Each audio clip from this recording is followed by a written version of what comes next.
Qu'est-ce qui pousse des gens ordinaires à de tels extrêmes? Qu'est-ce qui transforme la frustration silencieuse en une fureur incontrôlable, capable de tout balayer sur son passage? Imaginez une foule, non pas des soldats, mais des paysans et des commerçants, les visages déformés par la rage et le désespoir, leurs voix s'élevant dans la nuit, portées par la colère et la peur. Au milieu d'eux, un élu local, un politicien, autrefois digne de confiance pour les protéger, désormais isolé, cerné par ceux qu'il était censé servir. Soudain, l'impensable, ils le mettent en feu, un acte qui dépasse la simple vengeance, une rupture totale avec l'ordre établi.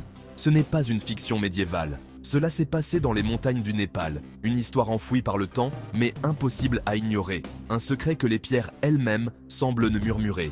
Pourquoi brûler un être humain? Pourquoi choisir la flamme, la destruction totale, plutôt que la justice ou le pardon? L'acte est brutal, destiné à envoyer un message, pas seulement une exécution, mais une annihilation. C'est une déclaration de guerre contre l'injustice, un cri de désespoir collectif. C'est une tentative désespérée de brûler la corruption et le mépris, de purifier par le feu ce qui ne pouvait plus être réparé autrement. Pour comprendre comment une nation pacifique en est arrivée là, nous devons regarder au-delà des flammes, explorer les racines profondes de cette colère. Il s'agit d'une société poussée à bout, où le contrat social n'a pas seulement été rompu, il a été incinéré. Les règles du vivre ensemble ont volé en éclats. Notre histoire commence le 14 septembre 2025. Mais ses racines sont profondes, s'étendant sur des générations de promesses non tenues et de rêves brisés. Nous retracerons les étapes qui ont mené à cette horreur, parlant à ceux qui ont été témoins de la colère et à ceux qui en ont ressenti la chaleur, recueillant les souvenirs de ceux qui ont vu leur monde basculer. Les récits officiels passent sous silence ces chapitres sombres, se concentrant sur la démocratie et les accords, ignorant la fureur brute d'une population trahie, oubliant que la paix n'est jamais acquise. La vraie question n'est pas seulement ce qui s'est passé, mais pourquoi? Pourquoi la société a-t-elle choisi la violence plutôt que le dialogue? La réponse est enfouie dans des décennies d'histoire.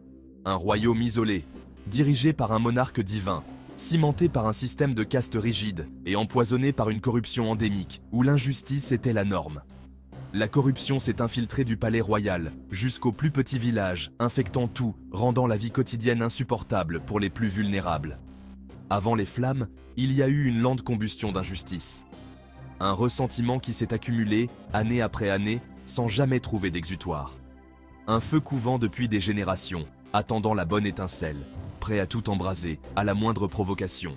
Ce n'est pas seulement l'histoire du Népal, c'est un avertissement de ce qui arrive lorsque la confiance est complètement détruite. L'enfer était inévitable, et il s'est abattu sur ceux qui pensaient être à l'abri.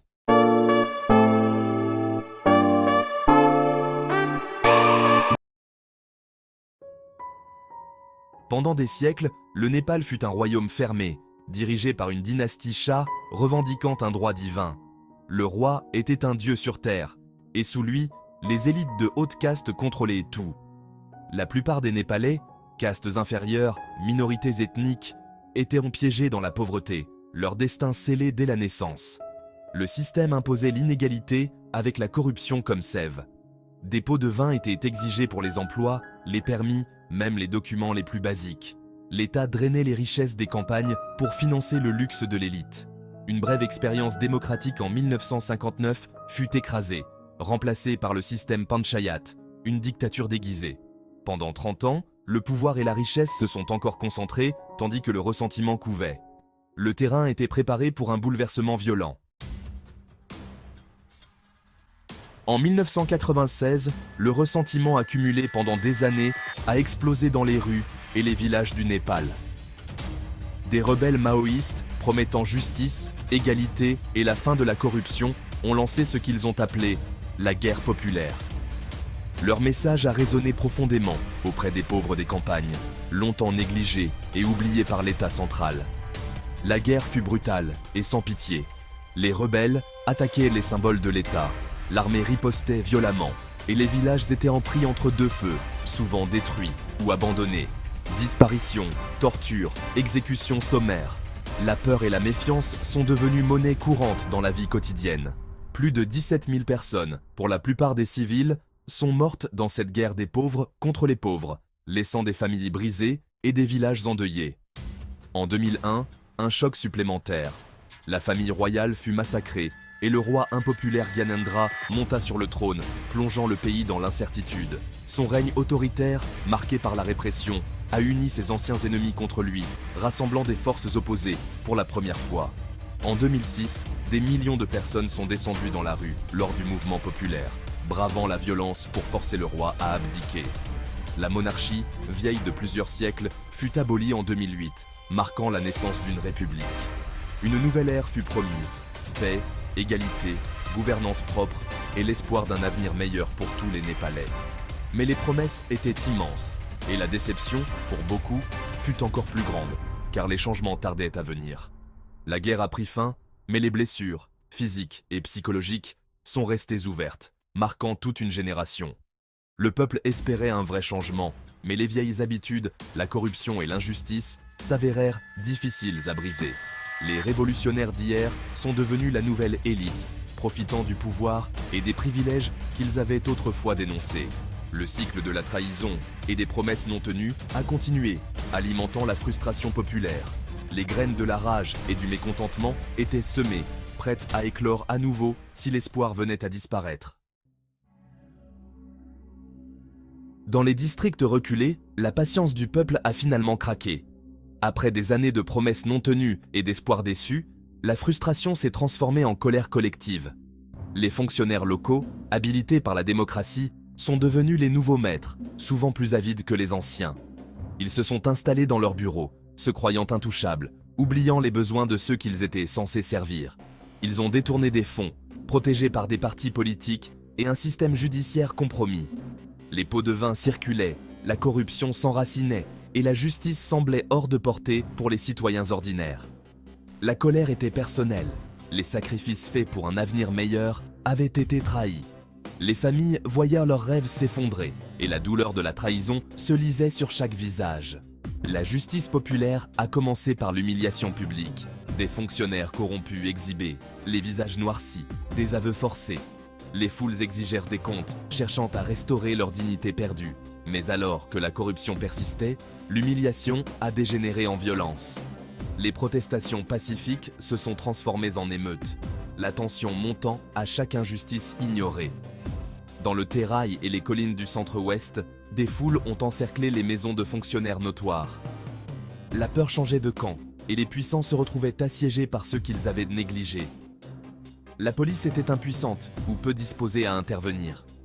Parfois, elle détournait simplement le regard, laissant la population régler ses comptes elle-même.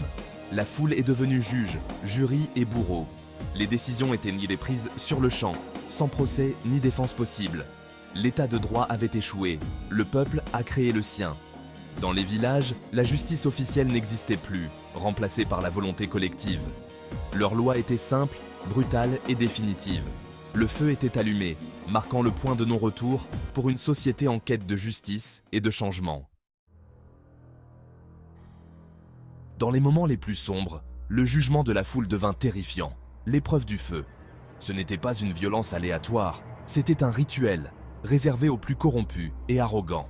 La foule ne les voyait pas comme des humains, mais comme des parasites à purger. Les accusés étaient traînés dehors, jugés en public et condamnés sans appel.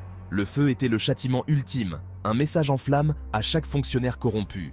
Brûler était perçu comme une purification, un acte désespéré pour restaurer l'ordre moral. C'était aussi un avertissement. Personne ne survit au feu. L'horreur était le but, inspirer une peur primale à l'élite. Ces actes n'étaient pas partout, mais suffisamment pour ébranler l'establishment. Chaque incident révélait l'effondrement total de la confiance. L'État a perdu son monopole sur la violence. La justice du peuple était aussi cruelle que les injustices qu'il endurait. La nouvelle de dirigeants brûlés vifs a horrifié le monde. La condamnation internationale fut rapide, mais les véritables raisons se sont perdues dans les titres sensationnalistes.